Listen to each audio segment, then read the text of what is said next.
fucking play already, guys. We're here to talk about American Satan. Yeah, this is Mom, It's Not Devil music. Right.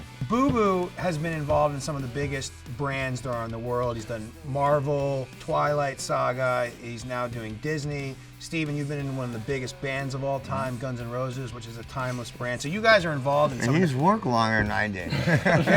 I worked for 5 years. He got 20 years to work on.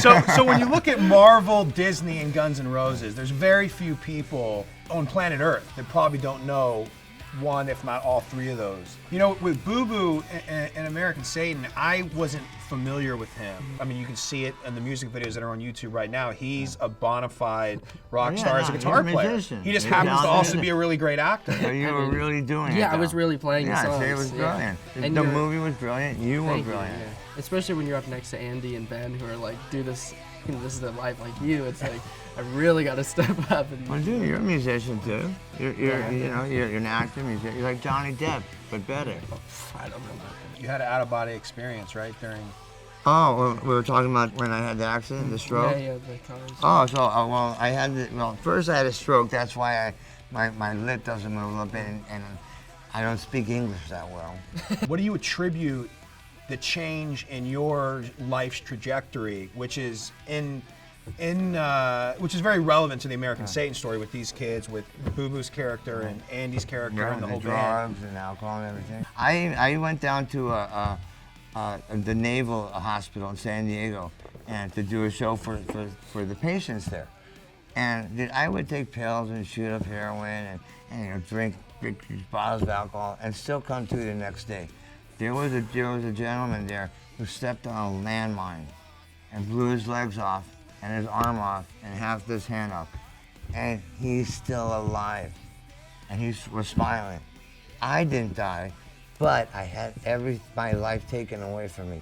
Everything that I believed in, that I loved, that I cherished, that I had its back, and that I cared about was taken away from me. So maybe my life, I didn't die, but everything in my life that I believed in and loved was taken away from me, including my friends, which was, you know, who I cared more than anything about, who I had their backs. And to this day, even though they're out touring, and me and Izzy aren't a part of it, I still love them, and I still have their backs. See, I thought you did a deal with the devil because your hair is still just as good as the cover of Appetite No, that's for called Destruction. Bosley, okay? It's called Bosley, okay? It's called having money and a doctor. The devil, real, fake, a little bit of both. The movie or the devil or in the real music life? industry in general? However you want to interpret All right, it. the music industry in general is fucking evil. Yes. What other job can you have where one day you're on top of the world and literally the next day you're nobody? Okay? That's fucking evil to me, okay? But your movie, American Satan, is the closest thing I've ever seen a rock movie that is the closest thing to actual reality. Your star, Andy Biersack. I almost said Ballsack. Biersack. Okay, he's brilliant. He's a star. He's an up-and-coming star. I think he's got a lot going for him. He's very talented. The way when he got off the bus from the middle of nowhere, Malcolm McDowell comes up and is an asshole to him and says, you're never gonna leave this place. You're gonna die here. And it's funny because the same thing happened to Axl when he came to LA from Indiana, Midwest. He got off the bus, and there was some guy, scary as fuck, okay? And he said to Axl, what are you doing here, boy? You know where you're at? You're in the fucking jungle. You're gonna die. And that's a true story. That's where the intro from Welcome to the Jungle came from. Yeah, but that's actually true. And to be in this business, you have to be working with the devil. Well, let's talk about that for a second. So you specifically, your journey, you've gone from being at the top of the world to should be 6 feet under, but somehow dodged death a number of times. And now you're here, you're sober, you're clear-headed. What do you equate the fact that you're still alive the most to? It has to be the gods. I tried to kill myself many times, and let me tell you, it's not easy. It's not easy to kill yourself. I'd be at the liquor store at 6 in the morning. I would be there before the owner would get there. He knew my name. He would say, hey, Stevie, how you doing this morning? I said, I'm here at the liquor store at 5:59. How the fuck do you think I'm doing? So you were getting whacked for like 7 years before BooBoo was even born, right? Are you 23? Yeah. 23. Yeah. 23? Oh, God, I got a date with him tonight. That's great. At least he's not a minor. Wink, wink. So, BooBoo, what was the first gig you got in acting that was, I guess, significant? It would have to be Twilight, when I got involved with Twilight, which also was kind of a chance thing happening too. I had been doing music for Disney like when I was younger, and a fan from that had messaged me on MySpace saying, hey, there's this, they're making these movies, the Twilight movies. We think you'd be great for Seth. And you said yes. Yeah, I was like, yes. And so Great. we told my agent, and he was like, okay, let me look into that. My dad told the agent, he's looking into it. The auditions had been over. They were done. They had read everybody for the role. And as a favor, I think, to my agent, they got me in. Literally the last person to be seen for the part. Wow. And I That's got awesome. Oh, all That's from a great MySpace story. message. Yeah, from some fan that listened to my music. Right. So the MySpace fan had nothing to do with Twilight. They just tipped you Literally off that nothing. you would make sense. Yeah, literally was like, I think this role, like they had read the book and they liked the book and thought that I was. Did you ever contact the person again and let them I know? believe I met them years and years and years and years ago. But yeah, of course I said thank you. Yeah. Well, if you're watching, Thank you he so owes it much. all to you. Serious, honestly. 20%, just send your invoice. Sweating. I don't think so. Yeah, I mean, I don't fucking think so. MySpace was. I'll give you a hug and a kiss, but I can give you fucking 20%. I grew up in Los Angeles, like growing up in LA, being surrounded by art. My family, we would travel and we would sell art. My mom, she would make this art with my dad, and we'd go around the country selling it. My dad was an actor. He's a stunt coordinator. He stunt That's coordinated our awesome. movie, yeah. And so I grew up on set. Do you think that was all just chance, or do you think there was some type of plan? I think it was fate. It was fake. It was fate. It's just the way everything happened. I didn't have to make an effort to make anything happen. I was just riding my skateboard in this elementary school one day, and I think it was Mark Canner from Canner's Deli, were walking by, and I fell right on my head.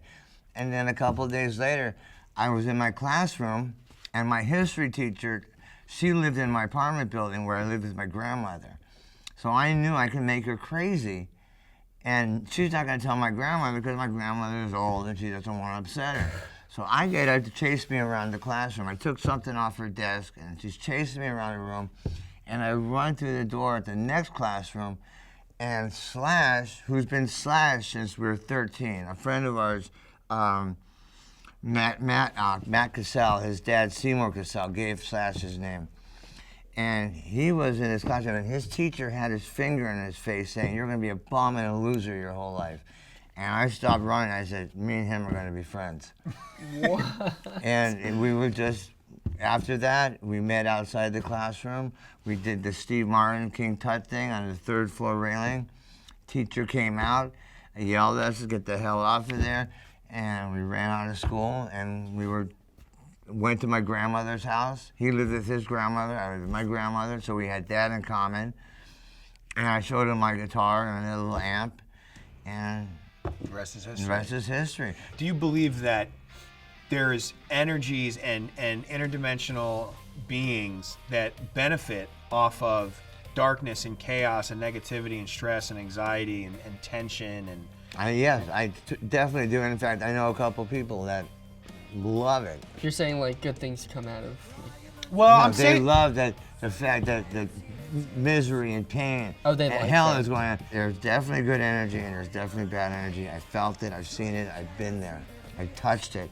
The person that I look up to the most, who I've never felt such amazing energy from, if Steven Tyler walked in the door right now, this whole room would light up. There's a glow about him. So those When dark he's in. energies you're talking about, do you think you're feeding them? oh, they were having Oh, a yeah. fucking festival. And they even- were having Coachella above Steven's head for 20. Exact negative energy loves to fuck with positive energy.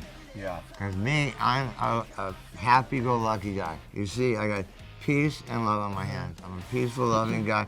I say I love you to everybody. I give them hugs because I you did never know. When we've just met earlier today, you gave me like such an embracing hug. I The was best like, this hugger is, in the world. Because that's love. I thought, I was like, this is it's a a great gift to be able, from God, to be able to say, "Hey, I love you," Yeah. and give you a hug. You know how many people I've hugged around the world that never get hugged, and then I give them like the hug I gave you, Yeah. where they practically faint because they're not used to somebody loving them. You know, giving them a hug, it's so important. I can't keep negative energy. I can't have resentment. Resentment is something that is evil. Yeah. And evil vibrations and evil, it thrives on resentment. Holding on to anger and resentment and negative energy towards someone else is like drinking poison and wanting them to feel the effects. And the thing is, they're not gonna feel the effects ever. They're not even thinking about you. Yep. You have all this resentment, and being an addict, like I am, and having resentments is like rocket fuel and a match. You put them together, it's gonna get ugly and it's gonna be a big mess. BooBoo, have you ever done drugs? Have I ever? No. Good for you. Yeah. You've saved so much of wasting so much of your life. You do drugs, alcohol. You are who you hang out with. You don't do drugs and alcohol, so you hang out with people who are good, decent people. So that's how you are. You are who you hang out with. You hang out with assholes, you're gonna be an asshole. You hang out with drug addicts, you're gonna be a drug addict. You hang out with good, sweet, decent, cool people who just love life, like yourself. Yeah. That's what you're gonna be. So you are the company you keep. You are who you keep. You know, the concept of synchronicity and the way things happen to work out. When I was 12 and a half, 13, I Yeah. had a fire that this is how I'm gonna do it. I'm not gonna live like my parents. My parents, they go to work every day, they do this, they don't do nothing. I said, I wanna see the world. Right. I was walking to my friend Robert's house, and there was this band playing in the garage. And they're playing songs that I heard on the radio. And I was like, wow, it's amazing. So, you know, I went up there, and I was like, this is the greatest thing ever. And I remember the guy on his snare drum had a big pile of weed, and he was rolling the joints. And I was beer balling and smoking weed, and I finally, you know, it was time to go, and I went to leave. I walked out of the garage. They heard me fall off my bike. So a couple of them walked me back to my mom's house and knocked on the door and ran. And so my mom opens the door, and she's in the middle of having a Tupperware party. And there were all these old ladies. They buy these plastic tubes. Yeah, you know, yeah. Okay. So all these old ladies are there, and I walk in and I throw up in front of all these people. And the next day, all my shit was on the sidewalk, and my grandparents came to pick me up. That's why you. And I went to move to Hollywood. Oh and then my gosh, within a week, Slash and Mark Canner saw me fall off my skateboard, and then a week later, I met Slash at school. So everything has a connection. It's so funny. I feel like it's all meant to be. It's all taking action, and not even realizing it. Just having faith. I say, do you think we get in the way of like chance happening and like just? Of things, course we do. Like us Because we're thinking- frightened. Yeah. People are scared. And it was me not being scared, saying, fuck yeah, let's go. Look what happened. I'm scared of the unknown, yeah. Stephen has a autobiography called My Appetite for Destruction, New York Times bestseller. I remember reading the book for the first time. It was the quickest book I ever read. I remember you're talking about jamming with Slash. Slash was doing this warm-up riff, and it almost sounded like a circusy type of thing. The Sweet Child of Mine. Yeah. We were at rehearsal, and we were taking a break, and Slash just started playing that Ringling Brothers and Barnum and Bailey circus thing. You know, and I said, dude, try that with not as many notes and a little different. And he instantly came up with do do do do do do do. Kidding me. And I was like, that's it, dude, brilliant. And then you cut Ringling Brothers 20% right off the publishing. No, right? they got nothing Barnum, because we cut a couple notes out, so we didn't have to pay them. Wow. So But it's no, literally it was from a brilliant. jam session. Yeah, we're just jamming. Our band Guns N' Roses, when we first got together, when Slash called me up and said, you know, the guys have these shows. And the second we got into rehearsal, after playing together in other bands together, there was nothing we could do wrong. I mean, that is another part of like your movie, The Devil part. It was so magical that even our worst shows, when we knew we sucked, were fucking great. Wow. Okay, everything when we go into rehearsal, a beat, a groove would come to me. It would just like come. Slash would be playing. It would just magically come. There was no effort. Let's say you enter a pie in a pie contest, and you win first place 5 years in a row. And then the 6th year, you put a different ingredient in it, and then you lose. GNR was the perfect ingredients. Just like when Zeppelin was together, those four were the perfect ingredients. Aerosmith, when they brought Jimmy Crespo, great player, looked totally cool, wasn't the same. If I understand it right, You Could Be Mine was written during the Appetite era, and that's why it has that feel to it. Everything has that feel to it because it was us doing it. We were making that pie together. We went to Chicago for 2 months, me and Slash and Duff. But while we were there, we wrote like 22 songs, one after another. We'd go upstairs, we had a studio, it was like a 50-seat theater, and we would just write songs, it was just coming. And then we would go downstairs to this club, and we would drink and do coke and pick up chicks, and then we'd go back to rehearsal the next day. Like Sweet Child of Mine, we only played once. No way. One time. Everything on Appetite is all first, second, or third take. We go in there and play, and then we move on. It's all live. I could point out the mistakes that I made. Really? Like in Sweet Child of Mine, during the Where Do We Go part, I'm doing the rim shots. Listen close to the rim shots. It goes clunk, clank, clink, clank, clunk, clink, clink, clink. The first 4 or 5, I'm going, nope, nope, nope, nope. There we go, okay. And you listen, and on Rocket Queen, where the boom, boom, bam. Okay, the third, boom, boom, bam. I forget to go boom, boom, bam. So it's just Duff going boom, boom, bam. Okay, so you listen to this, and I can forget to do it. Wow. But it worked. Like I said, it was magic. No matter what we did, it just worked. Steven, it's no mystery that drugs were the Secret. main part. I mean, that was your downfall, right? Drugs were your downfall. Drugs are everybody's downfall. One day I just thought, this isn't cool, I don't want to do this anymore. And I didn't realize that if you do heroin and then you stop doing it, you get violently sick. Really? Violently sick. Like the inside of your bones ache. What? Okay, you're so thankful, lucky, and blessed. You never did anything. The inside of your every bone just aches so bad, and you just want to die. And I called my manager up and I said, dude, I'm so fucking sick. I don't understand what's going on. So he came and picked me up. He took me to this doctor, and the doctor gave me an opiate blocker. Well, you're not supposed to take an opiate blocker while you have opiates in your system, or you get even more violently sick. And then like 3 days go by, I'm calling the doctor, I'm going, what the fuck did you do to me? And like 4 days go by, Sass calls and says, well, we're going in the studio to record Civil War. And I said, dude, I'm so sick, please, can we just wait 1 more week? And I'm so sick. And he was like, we can't waste the money. We got to do this song. And so I go in at A&M Records to record, and I'm so weak and sick. And I did my best, but I had to play it like 25 times. So they were getting frustrated, and I kept telling them, I'm sick. And they kept saying, no, you're not, you're just fucked up. And I say, I'm not fucked up, I'm sick. Right. So you got kicked out. And I got kicked out of that. And that was that. The next day, the manager called me into the office, and I was still sick.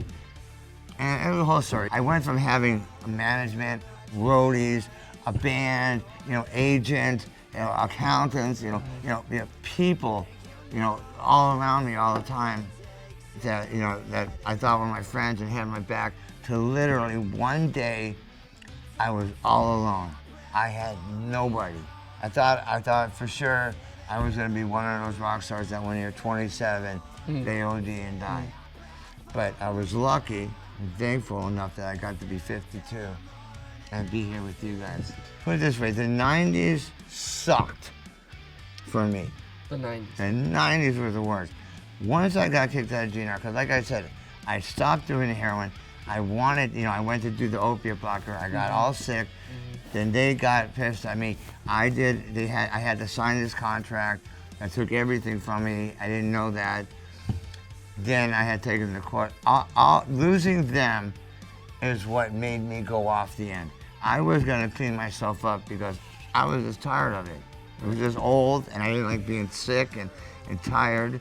So I jumped right in head first. I could have either said, okay, I'm gonna go exercise and clean myself up and do this, but my heart was so broken that I couldn't even think about doing that. All I could think about was, I just wanna die.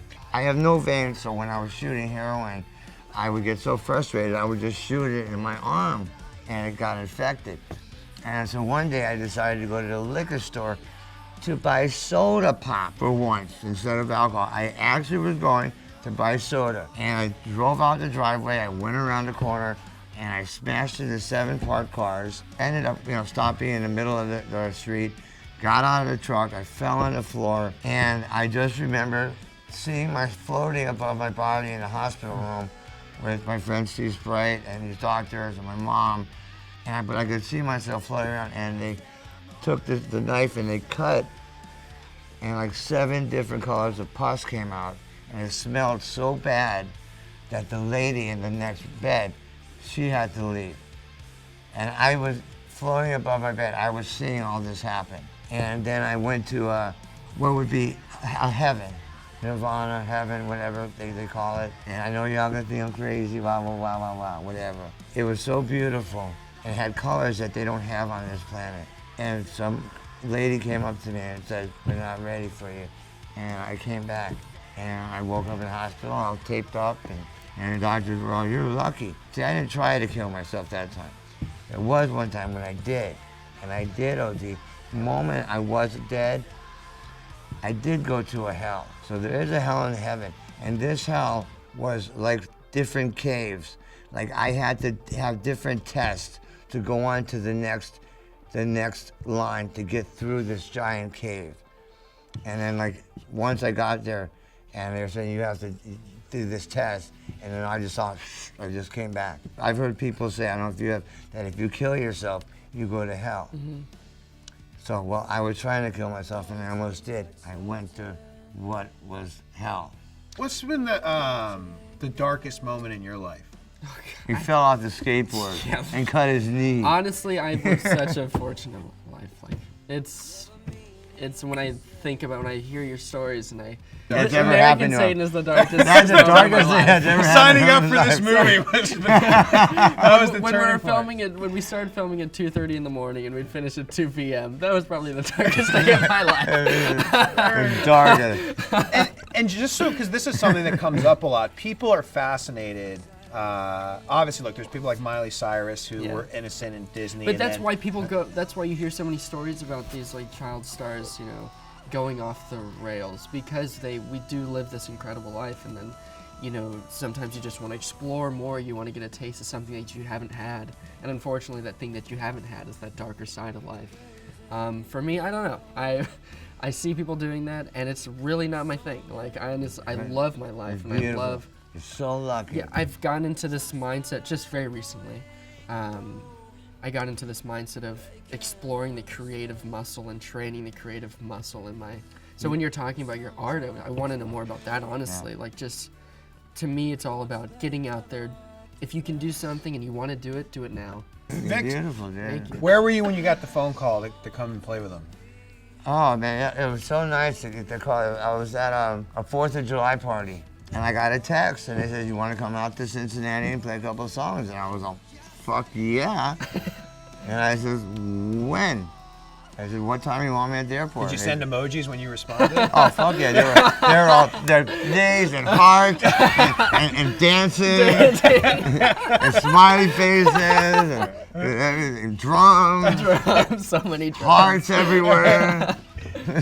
I was happy. They texted me, said, want to come down? I said, yeah, please. And they said, well, tickets at the airport for you tomorrow. I said, no cool, way. I'll see you then. I went down and I walked into the stadium where the Cincinnati Bengals play, and it was fucking huge. The last 2 decades, I've been fucking playing clubs and theaters and bars. So to walk out on this huge stage, it was just so beautiful. And it was like heaven. And I said, come up and we'll play the songs, do sound check. And I remember hitting that bass drum, and it was so loud. You could hear it echo around. I was like, I'm in heaven right now. This is my heaven. It was the first time I got to play with those guys in 25 years. Wow. And that was like probably one of the best nights of my life. But when you got called, were you? I didn't need rehearsing to at all? rehearse. You literally just stepped I in. know these You've been songs. waiting for the phone These to ring for songs are 25 part of years. my heart and Yeah. soul. I didn't know them. What was your upbringing like? My upbringing, I grew up with my grandmother. Okay, yeah. And my grandmother hated everybody. Okay. I mean, all her kids, all her grandkids, she hated everybody but me. Really? So I was her angel, so I could do no wrong. She had the thing called the Maloik, The Malloy? and that kept the devil away. Ah. Yeah, it's from This the is old a thing. country. It's from the This old is a- country. oh, It's called the Maloik. This is where, it's like the horns, the devil horns from Okay. Ronnie Yeah. James Dio. It's the From the Maloik. Hold on, did he start? Is it Yeah, true that he that's Dio started that? thing. Okay, Yeah. yeah. Because his grandmother used to do that to ward off the devil. So that's to ward off the devil. That's right, the Maloik. Oh, I thought it was a whole different thing. I thought it was just the like Malloy is supposed to No. ward off Ward the devil. off the Yeah, devil. yeah. You want to know more about it? I have this book called My Appetite for Destruction. You can get on Amazon or go to any bookstore. Also, I have an art collection. This is where my selling point. This is where I sell. I have an art collection. It's called Rhythm on Canvas, and you go to StephenAdlerArt.com, and each print is a different song off of Appetite for Destruction. You're kidding me. Oh, I have one of those Yeah, in my you have house, one. and it's used in a shot in the movie behind Yeah. Leo when he's still Is in it really? a bedroom shredder. Yeah. Also, I'm doing a new project. It's a book, and it's called Stephen Adler, The Shit My Friends Remember I Did. Yes. Okay, so I have, Great. so I have, because in my book, My Appetite for Destruction, you're just getting what I remember. Since I got sober and started hanging out with the sober friends, they're all, do you remember this? Do you remember that? That is Remember we did? incredible. And I'm all, it's completely blank. So I have this website called Stephen Adler Stories. If we ever met around the world and you have a story, write it down, no less than 25 words and no more than 125. I want it to all fit on one page. So each story is just going to be one page. So I could get a briefing on what I actually did do in my life during those 25 years of inebriation. See, you're lucky. You That's didn't amazing. waste any time. I think this right here, American Satan, probably the finest rock movies I've ever seen, and the closest thing to reality of what really is and does go on in the music business that you don't even see. Even if you're part of the business, you don't see it. Ash, for a Danish guy, you are a genius. And I Danish love you. genius. Thank you for letting me be a part Thank of you, this. Stephen. Thanks you for coming. So nice Thank you. meeting you, Yeah, man. same A thing. real person, people. A real person.